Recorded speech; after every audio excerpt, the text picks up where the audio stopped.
Parti bilchinaa raafama jiraachuun beekama. Barreeffamni keessoo bilchinaatti milixoo inni dhaqqabtu akka jedhutti warri bulchu shororkaa isaanii dubbatamaa gabaas qopheessneef ka'a. Ergam shanee fudhatanii taanti pirezidaantii mootummaa naannoo Hararii irra yaalii jecha godhuuf turtan maqaa jedhuun qabaman dargaggoota Oromoo sadii baatii 10 oliif rakkachaa jiraachuun dhaga'a. Oduu gambiraatiin godin Hooroo Guduruu Wallaggaa aana Jimmararee magaal Wayyuu keessa qaamolee nageenya namoota shammanidhaati baasanii bakka tokkotti jeessuun dubbata. Manidhaa sabasani nam rashanun kuyom dabbata wanu defanka jarmiya walabumma presitif film Reporters Without Borders walabumma presiya kuguta dunya rakko hegalu barbalo Ethiopia len gaazexeessitoota hidhuu ajjeesuuf biyya baasu warqara keessa maqaan dhahamee jira waan irra dubbanka pirezidaantiin filannoo uummata saamee injifannoo labs guyyaa tokkoon booda jeefamuun addunyaa rifache Idris Debi Itno rasaas garee finciltoota of in fact yookaan the front for change and concord Chadin biya nyaachu saa dubbatamaa oduu ala keessatiin xalaa filanne jir Ebli diddami tokko barkum lamaaf diddami tokko guyyaa roobii bal'inno du'ardha kunoot.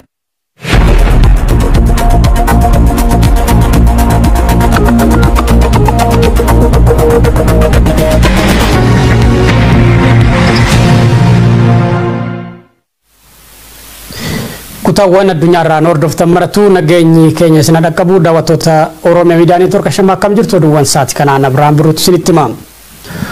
Godina Hooroo Guduruu Wallaggaa aana Jimmararee magaalaa Wayyuu keessatti qaamoleen nageenya namoota 5 mana hidhaatii baasanii bakka tokkotti ajjeesan jira odeessi keenya jalqaba.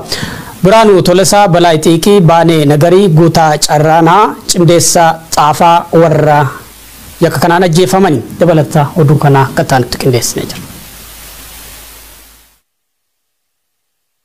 Biraanuu Tolesaa Balaa Xiiqii Baanee Nagarii Guutaa Carraanaa Cimdeessaa Xaafaa warri jedhaman namoota godina Hooroo Guduruu Wallaggaa aana Jimmararee magaalaa Wayyuutti mana hidhaa keessatti gaaddisa seeraa jala turani.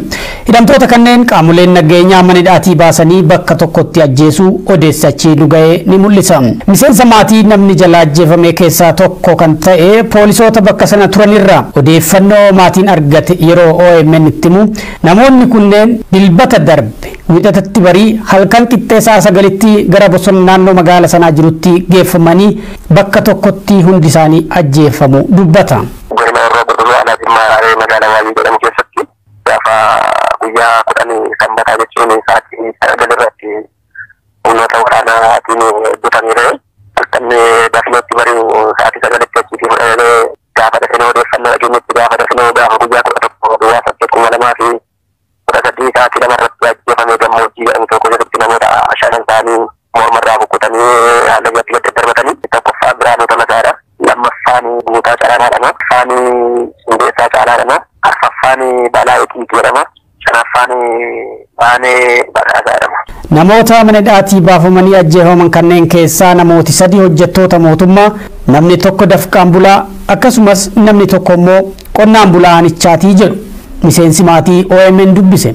Namoota ajjeefaman kanneen gidduudha Biraanuu Tolesaa namni jedhamu hayyuu ola deemaa uummataa fi biyya isaa jaallatu beekumsa guddaa qabuun uummata isaa tajaajiluudhaaf dhaabbata barnootaa olaanaa Yuunivarsiitii Alaa Haayislaand irraa digirii lammaffaa akkasumas Yuunivarsiitii biyya Chaayinaa Beejingitti argamurraa digirii lammaffaa dabalataa barachuudhaan qabxii olaanaadhaan nama eebbifamee jedhan. Biraanuun barnoota xumuruun erga gara Oromiyaatti deebi'ee haga gaafa ajjeefame kanaatti hojjetaa fayyaa olaanaa aanaa Jimmararee ta'e tajaajilaa kan ture ta'uu fi osoo hin ajjeefamin dura barnoota PhD itti fufuudhaaf qormaata hunda darbee gaafa ebla 26 bara 2021 gara Yuunivarsiitii biyya Chaayinaa keessa jirutti imaluuf qophiirra ture jechuun maatiin miira gaddaatiin OMN itti himan.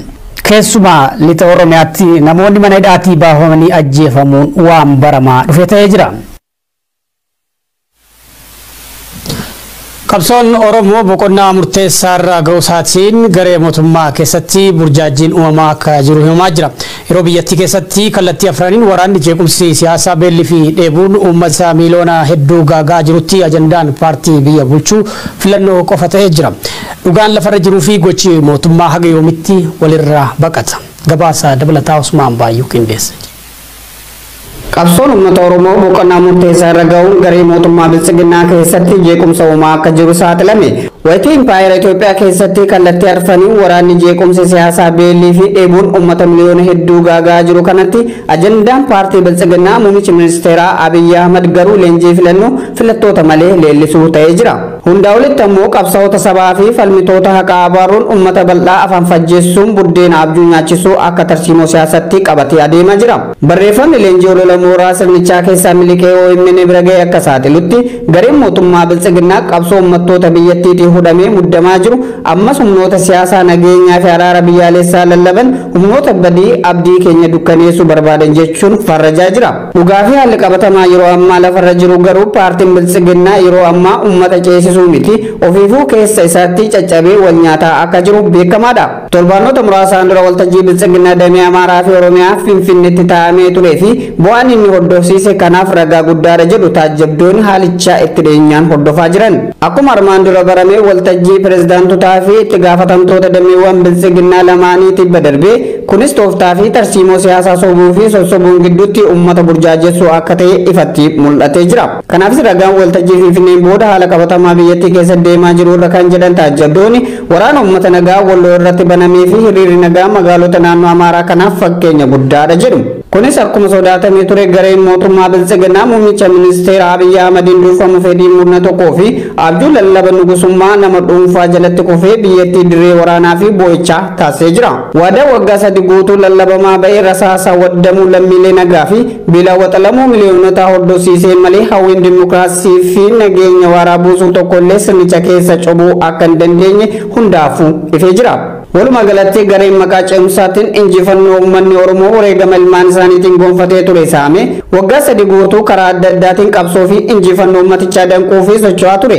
Amma ofiifuu keessa isaatti bututee daddaaqamee caccabuu eegalee jira. Kunis uummanni Oromoo akka barruun icciitii biltsiginnaa jedhu waadaa fi sossobbaa sobaan burjaajee ajandaa diinaa baatoo osoo hin taane yeroo kamiyyuu caalaa danqaalee bitaa fi mirgaa qulqulleessaa gara galma dhugaa bilisummaa fi haqaatti kan qajeelee jiru ta'uu agarsiisa jedhan warri itti dhiyeenyaan dhimmicha hordofaatiin jiran. Wallootti namooti haaraa lama humna poolisii naannoo Amaaraatiin ajjeefamuu odeessi haaraan walloorraa nu ga'e ni mul'isa. Kana maleellee namoonni kaarra qoreetti ajjeefamanii poolisiin akka reeffi isaanii hin kaane dhorkame keessa reeffi namoota 3 maatii bira ga'ee jira jedhamee jira. Erga komaandi poostiin walloo fi naannoo isheetti labsamee as ajjechaa fi doorsisii humnoota naannichaa itti fufeetii jira jedhamaati jira. Magaalaa Harar Manidhaa Mabraa jedhamutti ilmaan Oromoo 3 mannaa sobaa ergama shanee fudhatanii taantuu pirezidantii naannoo Hararii adde Misira Abdallaa irratti yaalii ajjechaa raawwatanii jirtu jedhuun qabamanii baatii 10 oliif manidhaa keessatti dararamaa jiru. Naa'imaa Umar dhimma kanarratti waan qindeessite qabdi. Ilmaan Oromoo 3 ta'an magaalaa Hararitti sababa ergama shanee fudhachuudhaan itti aantuu pirezidaantii naannoo Hararii tan taate adde Misira Abdallaa irratti yaalii ajjechaa raawwattanii jirtu jedhuutiin baatii 10 oliif mana hidhaa Mabraa jedhamutti hidhamanii dararamaa jiraachuu maddeen gabaasani.